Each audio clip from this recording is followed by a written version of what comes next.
What's up, y'all? Welcome back to Dad Needs to Talk. I'm your host, Robert, and today we're going to be talking about the Penguin HBO series. I finally finished reading Blood on the Tracks, and I also read part two of My Home Hero. So, I hope everybody out there is doing well. It has been a insane and busy week.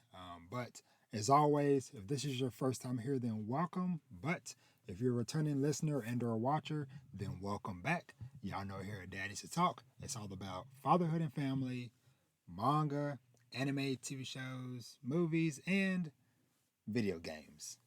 So your boy is tired. Your boy is stressed. beyond beyond comparison, man. But I still had some things that I wanted to talk about, and like I tell y'all a lot of times, even though my life be crazy, whatever, I still want to try to have this is my little comfort time to just speak out into the void, and whoever out there might see or hear this, whatever, I appreciate you. As always, you can find me everywhere at Danny's to Talk, but I'll get into all that later. So yeah, it has been a insanely busy last couple of weeks. Like I mentioned on a previous episode, my wife had nasal pass surgery a few weeks ago and went through recovery of that. And then she's still dealing with the issue with like her lymph nodes being swollen up. And I'll also say this, I try to always mention this as well. If you're new here, you want to hear about the other stuff, Penguin and My Home Hero, check the timestamps for all that below. But we always start talking about life updates and what's going on life wise and family wise before I get into all that. But yeah, so dealing with that, and then basketball season has been in full swing, full effect. So over the last week and some change, week and a half, my kids have played collectively 13 basketball games. So yeah, it has been insane and crazy schedules. We've been all over the Metroplex. Yeah, but the seasons and stuff have been going well. Both of my daughters, they both were in a kind of like a season opening tournament last week, and both of their teams, freshman and JV for the girls, both won. Both of them doing well. It's been awesome seeing them kind of step up and taking more leadership roles, being more vocal and things like that. My oldest son, super proud of him. So he had his opening game last Friday against Frisco Independence, and they won that game. He had 10 points and I think 8 steals. And then last night, first home game of the season, uh, went down to like super clutch. So he got to start again. He hit a couple of threes, really nice jump shot as well. He's been really working on his jumper, and then of course, uh, he came through at the very end and hit a game-winning shot off of a full court drive. And those of y'all watching the video version of the podcast, I'm showing it on the screen now. But he took it full court, hit it, buzzer beater, and they won. So they were down by 1 point uh, with 7 seconds left in the game, and so they called a timeout. Coach gave him the ball, and he did his thing. So super proud of him. So yeah, so kids are doing good on that. Also, we've had two birthdays. Last Friday, Mr. Vash, he turned 7, which is hard to believe. My baby boy is 7 years old now. I got him these SpongeBob Hey Dude shoes, which I'll just say that those shoes, man, like and I'll say just with Vash overall, a lot of times I'd be stressed out, y'all. Just life, being a family man, and just having to keep all this, I got what 7, 8 people I'm supporting between my wife, 5 kids, and my wife's grandmother's living with us and stuff. So it's busy, it's hectic, it is very stressful having all of that on my shoulders and on my mind. But my kids and like I said, especially with Vash, with him being so young and kind of like uh, he's not worried about even like a lot of the stresses that like my older kids have with school and athletics and all that stuff, whatever. He doesn't have all that on his mind. But so we took him to the mall, or we were at the mall this week because my daughters went to watch a movie after their tournament or whatever, which hey, well deserved. They worked their butt off all week, whatever. And so me and my wife was walking around with him, got him. He found like this giant tube of bubbles.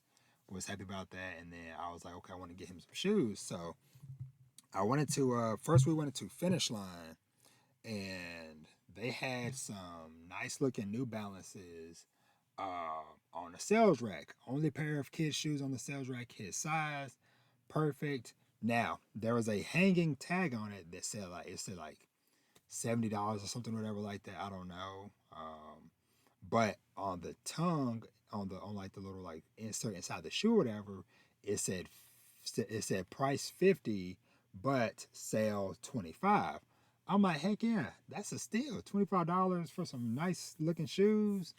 So tried them on, they fit, he loved them. Cool. Get up to the counter, or I was like, yeah, and they took him up to the counter. So I'm looking a little bit, I'm okay, ready to check out.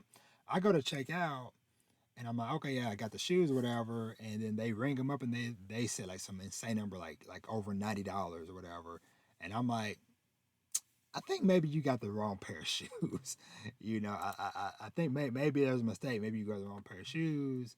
And I'm like, well, those kind of. So I call my wife. I'm like, hey, come over. Are these the shoes? And she was like, yeah. And they were like, yeah, the tag on it said this, and I'm like, well, the little shoe insert said $25. And then they were like, "Oh, sorry, that wasn't supposed to be for that. It was supposed to be for another shoe." And needless to say, I was hot. Those of y'all that have known me for a while, especially those of y'all that I know that listen that have known me in real life for a while, know that I'm a pretty cool and chill person. It takes a lot to like really get me like legit ticked off. And that situation got me legit ticked off. And so I was like, you know what? I don't even want them. And we left the store because I'm like that is ridiculous. I'm like it's not my fault that somebody on y'all side goofed up on the price or whatever. But of course, before I could have any evidence or whatever, they had already ripped a little sticker thing off, whatever. I was like, oh, sorry. And so, but I was like, in the future, if I ever come across a deal like that is like too good to be true, seemingly, I'm gonna take a picture of it because otherwise I would have ran that up the corporate ladder and filed a complaint on it. But I was like, you know what? I'm not even gonna waste my energy. So we left and we went to another shoe store in the mall that we frequent pretty regularly or whatever. And Vash found these freaking Hey Dude SpongeBob Crocs. And so they had a SpongeBob pair and they had a Patrick pair, or whatever. And so it was pretty much just like love at first sight. Like he saw them from a distance. He was like, ooh, daddy, look, SpongeBob. And I was like, oh, these are so cute and adorable. Like, they got the SpongeBob faces on the top of the shoe. The back of it looks like his pants design. And on the inside, it has a picture of like his pineapple house, whatever. So I was like, okay, you want these? And so he's been rocking them every day this week. So that kind of just like really warmed my heart this week, whatever. And then today he got to do a little. They did like a little like miniature petting zoo thing at his school, which was super awesome and worked out perfectly. Because like I said, like this morning I was busy and stressed because I woke up. My wife's lymph node thing was swollen up, so she was immediately out of commission. So that meant, I had to get everybody to school and everything, whatever, this morning. So we running around. And I'm like, crap. I haven't looked in Vash's backpack in a couple of days. So, and I'm very happy that I did that because I'm pulling out papers and there was one that was green. I'm like, okay, this is different. And it was about a petting zoo thing. And funny thing though is that there wasn't even a date on when this event was going to happen. But I was like, okay, let me go ahead and just get it signed and filled out. And then midway through the day while I was at work, I get a message from the teacher. It was like, oh, picture sent, and it was Vash with some baby goats.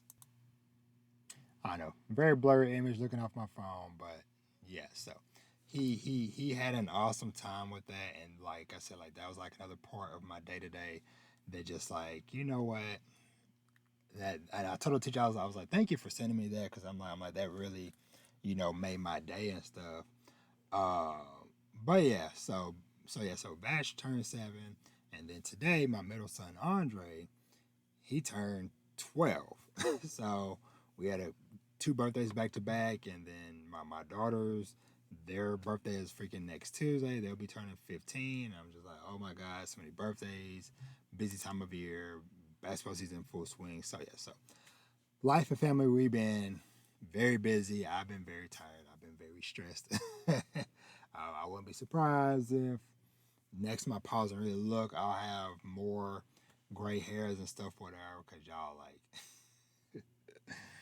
it is like legit. Like I am legit hanging on by a couple of threads, and me being able to talk on the podcast and things like that helps a lot. Just because like I don't have, being honest, I don't have a lot of people in real life that I can reach out to or talk to frequently and consistently, as I probably need, to be honest.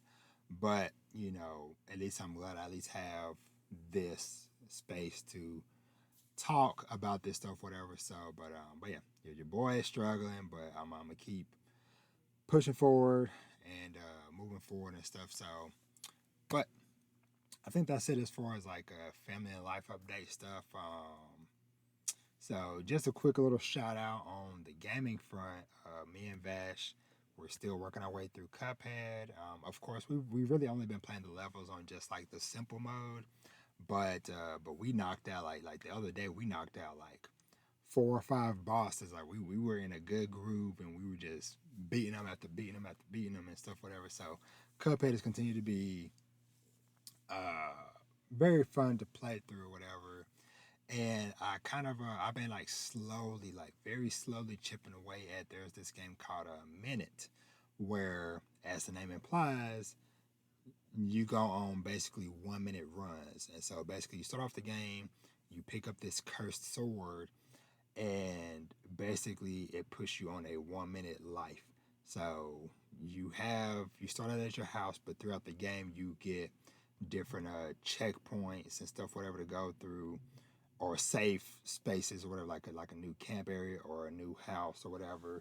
And so basically it's just, hey, for a minute, go as far as you can, explore or whatever. And it's like, okay, you're picking up on clues and figuring out, okay, I need to go here, do this, do that, or whatever. And it has been really cool. And like I said, it's a game that I've known of for some years now, whatever, because it's been out for a few years, I believe. But let me see.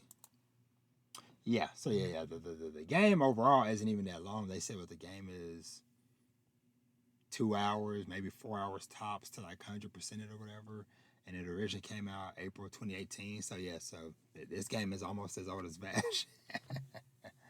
But yeah, like I said, I've been very busy, so I haven't even had time to run through this short game or whatever. But it is one that, like I said, it was been on my radar for a long time. And so it was like on like a ridiculous sale, like I think it was like less than $5. And so I was like, you know what? Okay, I'm gonna pick this up, whatever. So I picked up this and some other games, whatever. So, but yeah, so it's just like a nice little um exploration puzzle, adventure type of game, or whatever. So, but yeah, and like I really want to. I really want to at some point because I don't know why I'm kind of like getting the itch to play Lies of P because I went back to that demo because of course like since the game came out last year whatever they updated the demo and stuff as well like performance wise or whatever and like the demo goes a pretty good amount of time whatever so I was playing through that a little bit the other week whatever and I'm like I'm kind of getting the itch for this whatever but I kind of want to get some life stuff smoothed out a bit more, whatever, before I like buy that and really dive into it. But hopefully, maybe this holiday season, I can maybe catch it on a really good sale and pick that up. I still want to pick up Stellar Blade as well, because like that game has been on my radar since earlier this year. But I know they've done like some new DLC for it, including there's a new 2B from Near Automata coming out next week, whatever, and stuff. So, but that looks cool. And what was the other one? Alan Wake 2 has also been kind of like looming in the distance of my brain as well. So, lots of stuff that I'm kind of like interested in diving into and checking out and stuff gaming wise. Like, I just really got to get some life stuff in order so I can get back to like enjoying gaming and stuff. So, but and shout out to the people out there that got a PlayStation 5 Pro last week, or whatever, or over this last week, because I know that's out in the wilds. Honestly, if life is a little bit more in order right now, I probably might would have picked one up just out of pure curiosity, whatever. Because I do eventually want to have another PS5 in the house, whatever. Because I would take the Pro for myself and then give one of my kids or put it out in the living room or whatever the PS5 I got now. Just because I know a lot of times, especially like my oldest son, he wants to play like Last of Us 2 and like some other games and stuff, whatever. That I have in my collection that's only on PlayStation or whatever. So, but anywho, I'll get there at some point. So, moving on from gaming stuff. So I'm gonna dive into Penguin in a second, but I just want to say, like, man, like y'all, I haven't watched any anime in probably close to a month now because let me look at my anime list. Let's see how bad the damage is. So 5 episodes behind on that. 4, 3, 5, 3, 3, 3, 6, 5. So yeah, so I'm at least like 3 to 5 episodes behind on most of the shows that I was actively watching. So yeah, so I haven't, like I said, like life has just been too insane recently, whatever. So I'll get back to the anime at some point. So, but yeah, so let me go ahead and I'm not gonna talk. Well, I'm gonna talk about Penguin or whatever.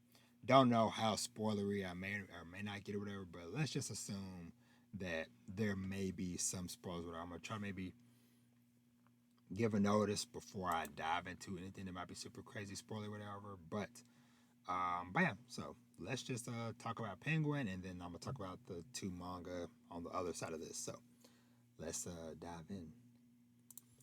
So the Penguin HBO series, man. Honestly, back when they announced that there was going to be a Penguin show. Now, I'll say, first of all, I really enjoyed the Batman movie that came out a couple of years ago, whatever. That movie is fantastic. Me and my oldest son, we went and saw that in IMAX when it came out or whatever, and just like, yeah, that was a awesome experience.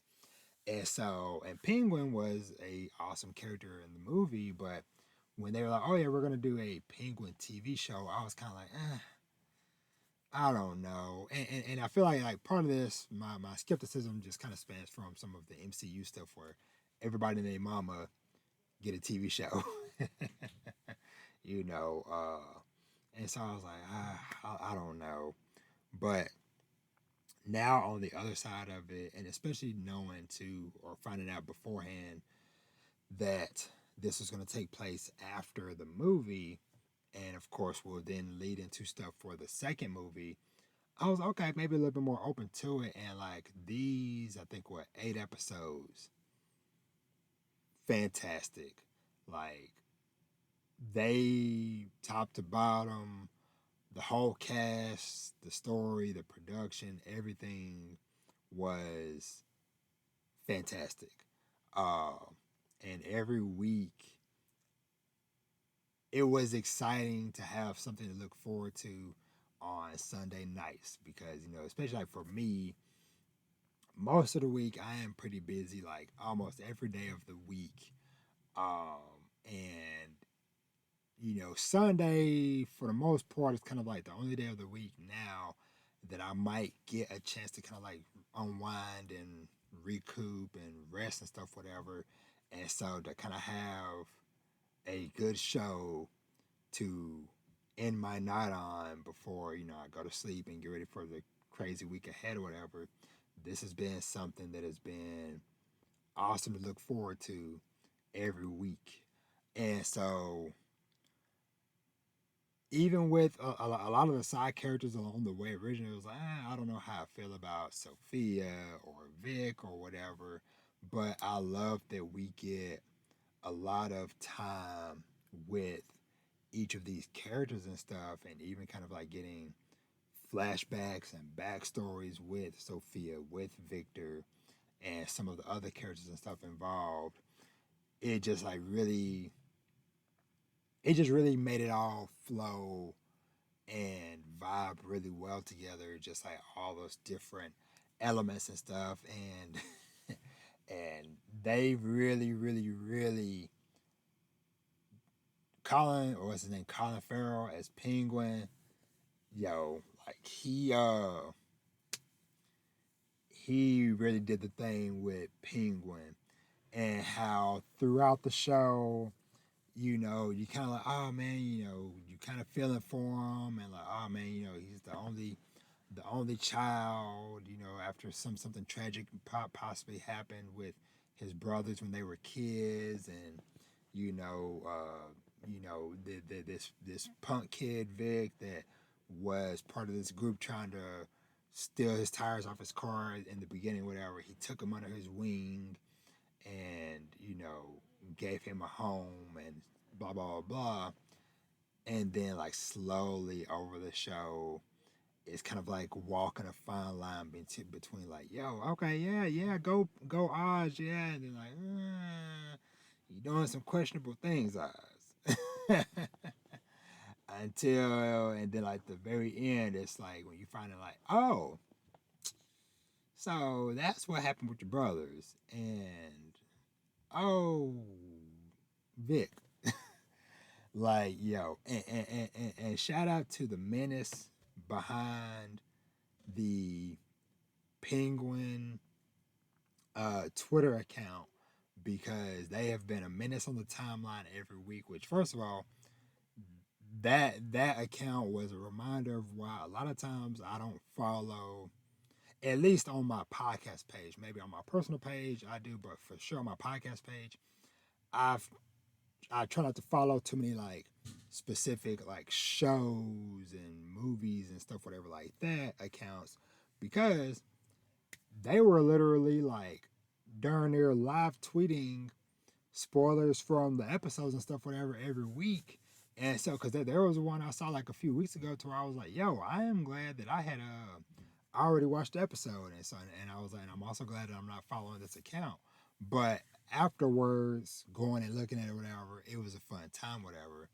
Um, but yeah, y'all, it was, it overall, if you enjoy the Batman universe, first of all, I highly recommend watching the Batman movie from a couple of years ago, and then please watch the Penguin, because like I said, like they did an awesome job with this, and especially when it come to what it was called, subverting your expectations, to where a lot of times you're like, oh, okay, I think they're gonna go left, and it's like, no, we're not gonna go left. We're actually gonna go up. And so it was like all the twists and turns, and like I said, like especially with the Vic situation or whatever, I was like, we were almost at the finish line, bro, and then it was like, but hey, they really do a good job of like so like making you just despise Oz by the end of it all. And yeah, so I highly recommend, watching the Penguin and everything.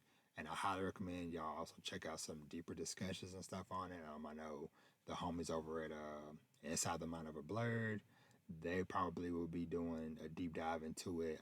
Because especially I know a lot of them are more, especially Steve, I think like into like the comic books and stuff, whatever. So they might have some added context and stuff, whatever, for it. But just me as just a kind of a casual nerd, casual viewer and stuff, I enjoyed it, and it was must watch TV for me every single week. So shout out to the Penguin. All right, so next up, I'm gonna just touch on both of these very kind of like very briefly, whatever. But I just had to shout out because just the way things lined up theme wise between the Penguin and Blood on the Tracks and My Home Hero. If you are familiar with at least any aspect of all three of these, the fact that the stars align on me catching up on all this stuff in the same week, dealing with crazy families and different stuff like that or whatever. Yeah. So so let me talk about Blood on the Tracks. So I honestly can't remember like what prompted this in my mind over the weekend, but yeah, I ended up having a little bit of downtime, or I don't know. I was just in a certain headspace over last weekend, and for whatever reason, I was like, or maybe I saw somebody talk about. Oh yes, I think did this. Yeah, I think somebody that I follow on Twitter might have recently picked up the final volume of Blood on the Tracks because that came out a couple months ago or very recently. And so I was like, you know what? I'm pretty sure I was pretty close to being done with that. And yeah, I was less than 10 chapters um, away from finishing it. So yeah, so I went back and finished it. So um, I'm trying to think what to, how to even describe Blood on the Tracks. I guess I'll just say if you want more kind of like specific early thoughts from me on the series, I had did I think maybe one or two. I think I've done a couple of previous episodes of Blood on the Tracks, but basically this fall this is by Shuzo Oshimi, and this series I say will fall into kind of more of a thriller type of series that basically follows uh Seichi, this young boy, and him and his family kind of being specifically with his mother, kind of being tangled up into kind of like a murder situation that happens kind of early on in the series, and how basically his mother is kind of like raising and manipulating him in certain type of ways and stuff. So, but yeah, so moving on to this now, and I will say there will be spoilers for the end of this, whatever. But with Blood on the Tracks and reading these final chapters, um, I would definitely say like this final part of the manga was very slowed down, and it makes sense with the context of where the story and stuff was by this point. Because pretty much at this point, so just a refresher for people that have read it or whatever, maybe have been a while or whatever. For a good chunk of the series, like I said, we're kind of following this kind of like mystery and murder and thriller stuff, whatever. And then there's a point where the truth comes out, and then Seichi ends up in court behind it or whatever, and for the murder, and then there's a freaking like a 20-year time skip. uh and the series, because remember, like Seichi, he's a young kid at the beginning of this or whatever. I don't even think he's even a teenager or whatever. And so when we come on the other side of this time skip or whatever, he's what, I think he's either late 20s or early 30s or whatever, somewhere in there. He might be, I think, in his 30s or whatever. But like I remember reading that part and I was like, yo, that was a wild jump. But things kind of shifted tone wise in a way, and like I said, it makes sense because now Seichi's an adult, he's kind of on his own or whatever, but then, his mother's health starts declining, she's kind of going mentally, and so kind of like this final chunk of this series is just kind of like the slow unwinding of his mother, um, both mentally and physically, or whatever, to pretty much where she, once again, spoilers, dies in these final chapters or whatever. And then it kind of just like ends with another time skip where he's an old man, kind of like just like living his life and just like reflecting on things. And it's kind of like, like I said, it makes sense. And this is one that I would be interested in after some time, maybe some years from now, circling back to it and reading it in one swoop from start to end, and just kind of seeing how that flows together. Because for myself, I was kind of reading it in a kind of a broken up way in a sense, whatever. Because I read a good chunk of it at once, and then I took a break from it, read a good little chunk, and then at some point I was pretty close to reading it almost weekly for a while, and then stopped for several months, and then came back and said, "Oh yeah, it's over. Let me go back and read it or whatever." And then read those last handful of chapters, and I'm like, okay, that's it. But overall though, I would say Blood on the Tracks is one that I definitely would recommend if you're looking for a, like I said, kind of like a thriller type of series. But like I said, it definitely kind of really slows down in the back half. But like I said, in the context of the story and what's going on, it makes sense. So, but yeah, all in all, Blood on the Tracks. And I'm trying to think what other of his works did I read a while back. Let me check. Hold on. Okay, yeah. So looking through his list of series, I think Inside Mari is the only other one that I have read. Because some of the other ones that I know are well known, like Happiness and Welcome Back Alice and stuff like that. I haven't read any of those. So yeah, Inside Mari is the only. Oh, The Flowers of Evil is another one. But yeah, Inside Mari is the only other one uh, that I have read. Uh, but yeah, but anyway, Blood on the Tracks, some solid stuff. So all right, so last series I want to touch on today, and I don't know, like I said, I think just because I had already read those handful of chapters for Blood on the Tracks, I was like, you know what, since I'm kind of on a roll, let me go ahead and just circle back to something else, whatever. And the other thing I circled back to was My Home Hero. So, My Home Hero, so I did a review discussion of part one, which is the first like 48 chapters of the manga, because altogether there are three parts.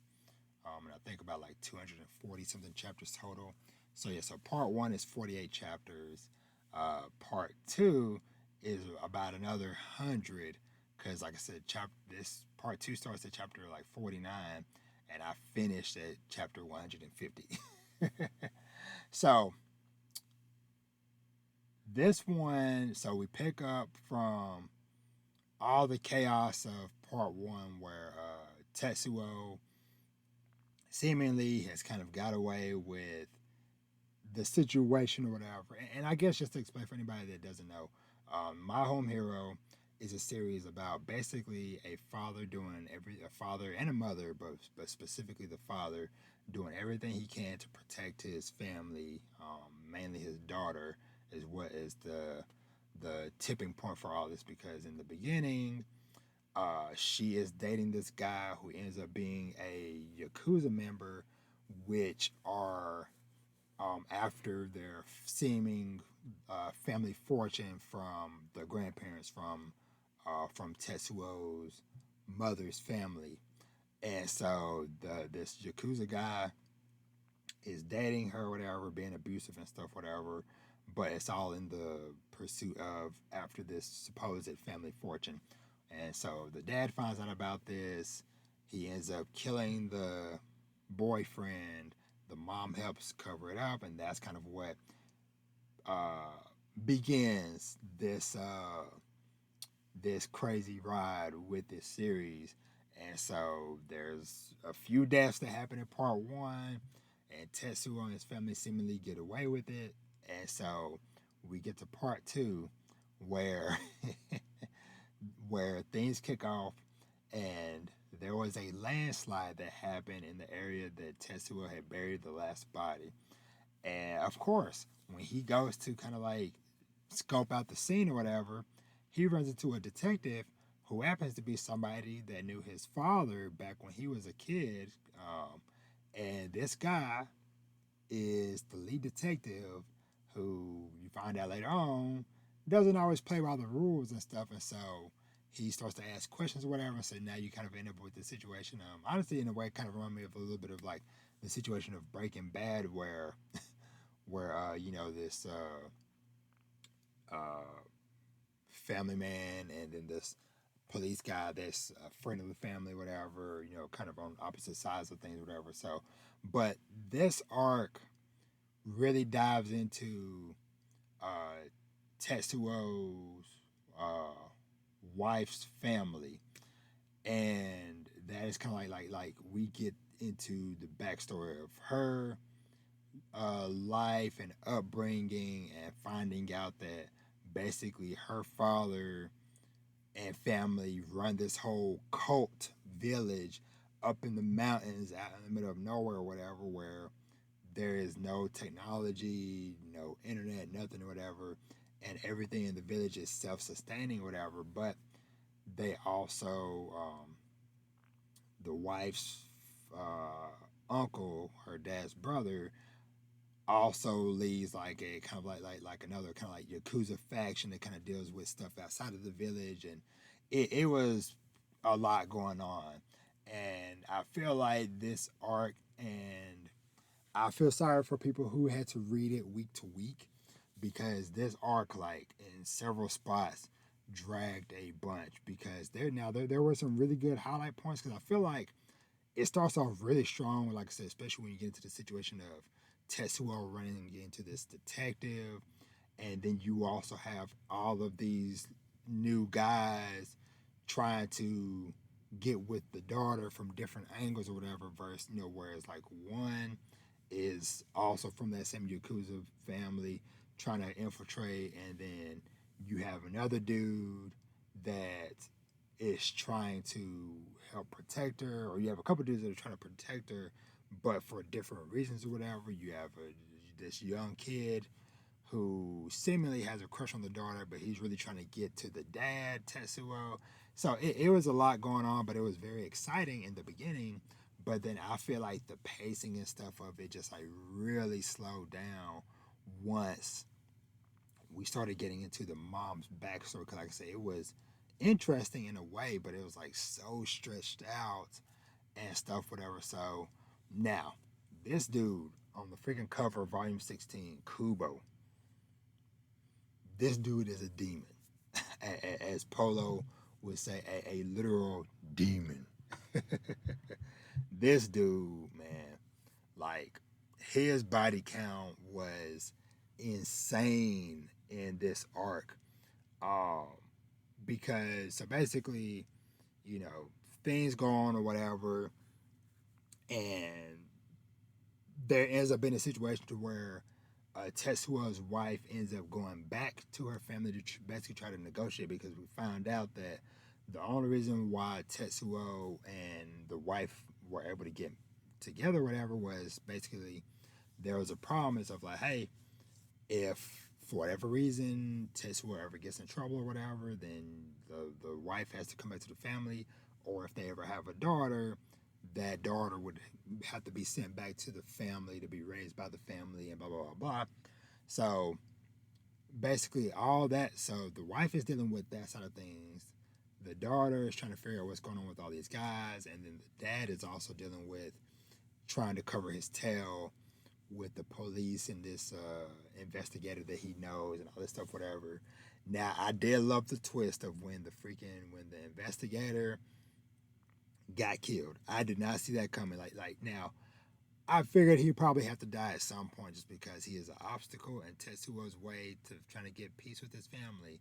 But I did not expect his freaking second in command was actually a undercover dude for the Yakuza or whatever, and freaking took him out with the help of a prisoner or whatever, and the police station or whatever. And so it was like when that happened, it was like, yo, this is getting crazy.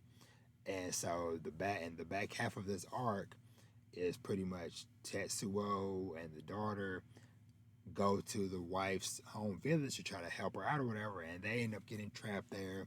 And I did kind of love a lot of like the kind of like cat and mouse games of Tetsuo trying to figure out his how does he maneuver in this place, whatever. You got the Yakuza guys with Kubo them trying to infiltrate the village and stuff, whatever. You got the daughter that is now trying to be brainwashed or about to be brainwashed into the cult, but she's also just trying to figure out a way to help her mom and stuff escape. You find out how disgusting, what's his name, Goichiro, which is the wife's father is, and like how nasty and vile he truly is in this village. And so yeah, it was just interesting just seeing like all these pieces moving and stuff, whatever. But but yeah, but man, like the bloodbath that happened in the end. Now I will say like with Tetsuo breaking out, escaping from where he was being held out or whatever, finding his wife, finding out the truth of what she was willing to do in order to protect the family or whatever was just so heartbreaking and like angered him so much, whatever.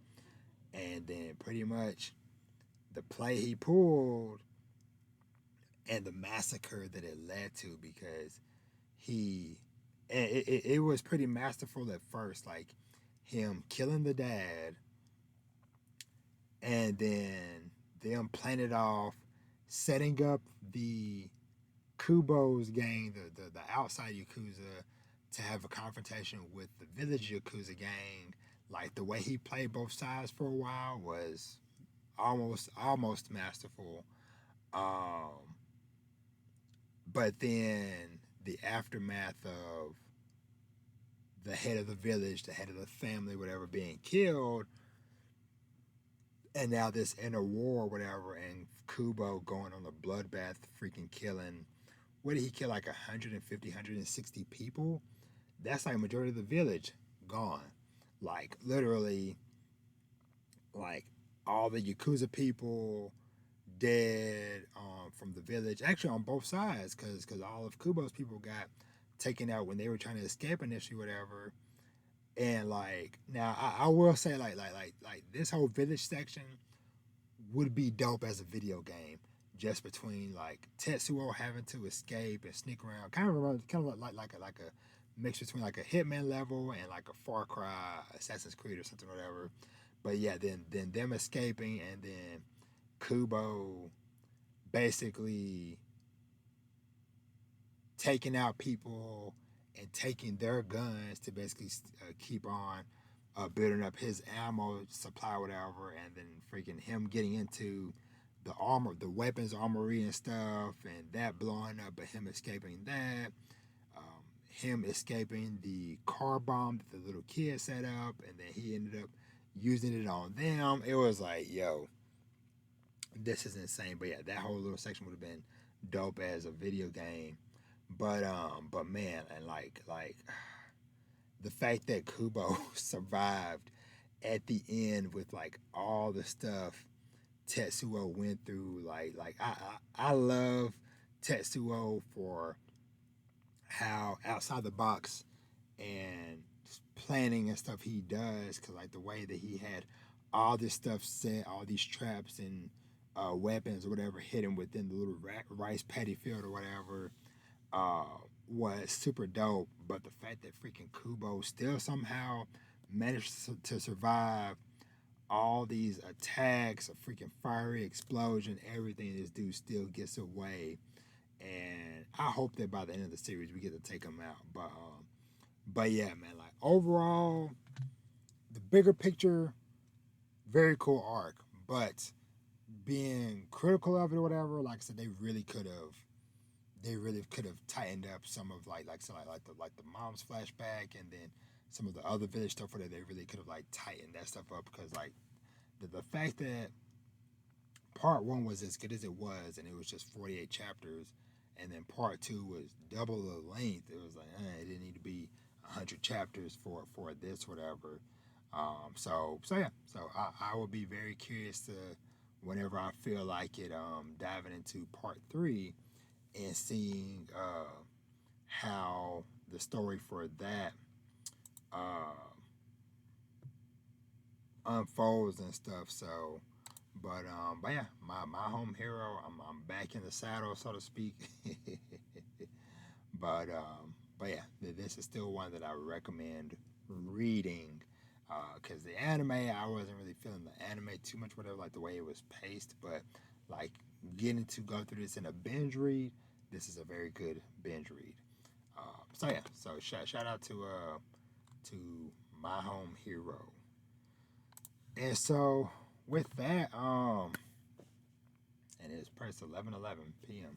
Uh, I don't think I have too much else I want to talk about this week. Cause like I said, I'm very tired.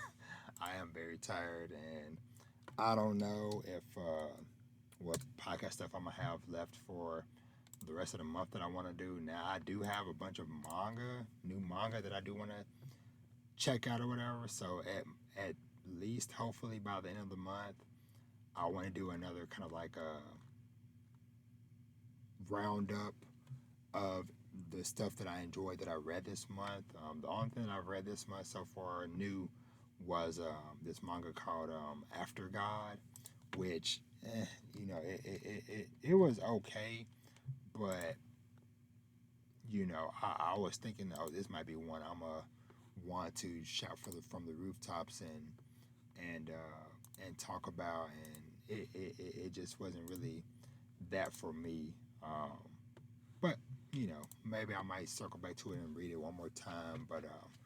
But other than that, though, I think that's it. So, and I'm under an hour, so not bad. But yeah, so I think I'm gonna wrap it up. Like I said, I'm gonna check out some of these other manga and stuff, whatever.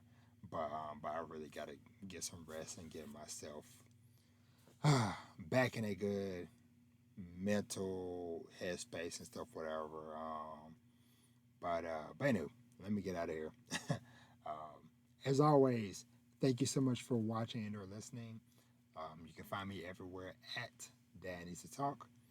And yeah, like I said, we will see what I'm gonna do in the next time I record or whatever. But oh, I do want to shout out.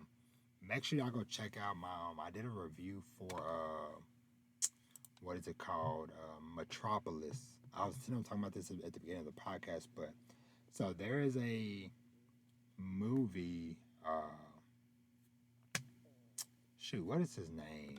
What is the guy's name? Osamu Tezuka, Lord, the creator of Astro Boy. So there's a series he did called Metropolis, and